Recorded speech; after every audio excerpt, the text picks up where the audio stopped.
We start 10th standard semi-medium. Tanya Shetty is going to deliver a speech. Hope so all of you will listen it carefully. Please start.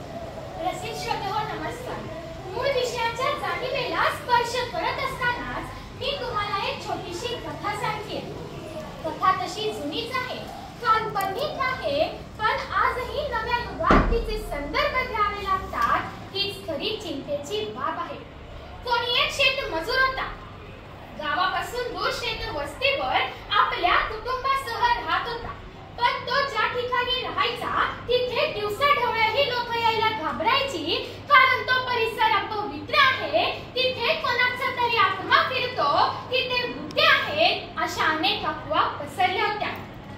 पण तरीही पोटा पाण्यासाठी म्हणून तो तिथे धाडसाने राहायचा, नित्यनेमाने आपले काम करायचा, रात्री अपरात्री मोटार चालू करणे, शेतीला पाणी देणे अशा कामाची तर आता त्याला सवय झाली होती. आणि अशाच एक रात्री मोटार चालू करण्यासाठी म्हणून तो घरातून बाहेर पडला.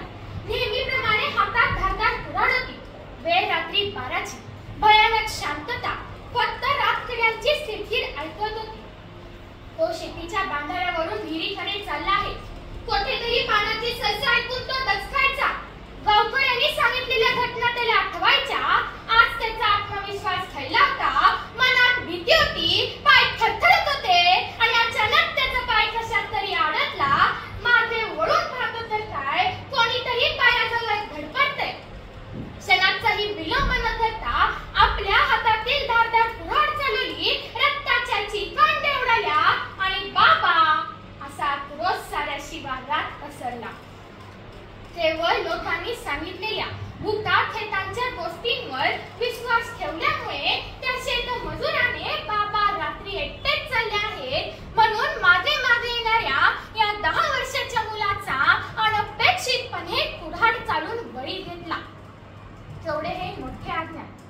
आजही युगात लोक भूतांवर विश्वास ठेवतात. हे या समाजाचं किती मोठं दुर्दैव आहे. म्हणूनच या व्यासपीठाला विषय मिळतोय अंधश्रद्धा.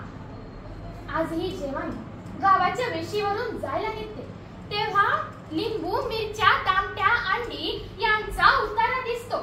जेव्हा मी आईला विचारते हे काय आहे, तेव्हा आई म्हणते ही कुणाची तरी भानामती उतरण्यासाठी टाकला आहे.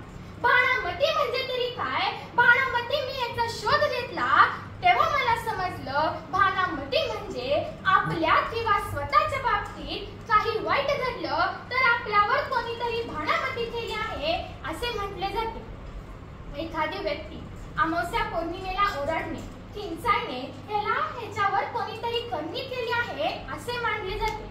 परंतु ह्याच्यावर डॉक्टर लोकांचे उपाय महत्त्वाचे असतात. लिंबू, मिरच्या, तांबटी, अंडी यांचा उतारा नसतो चालत. देवा मला पास कर असे बोलून अभ्यासच नाही केला तर, एखादा उमेदवार देवावर विश्वास ठेवून राहिला तर, एखादा रुग्ण देवावर विश्वास ठेवून बसला तर ही माणसं कधीच यशस्वी होणार नाही.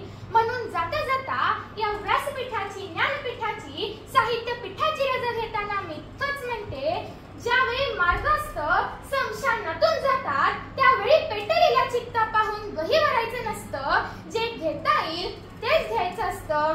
त्याच पेटलेल्या चित्तेवरचा अंगार क्रांतीसाठी, परिवर्तनासाठी प्रत्येक माणसाच्या मनामध्ये काळजामध्ये कोराल अशी अपेक्षा व्यक्त करते आणि इथेच थांबते. मनपूर्वक धन्यवाद.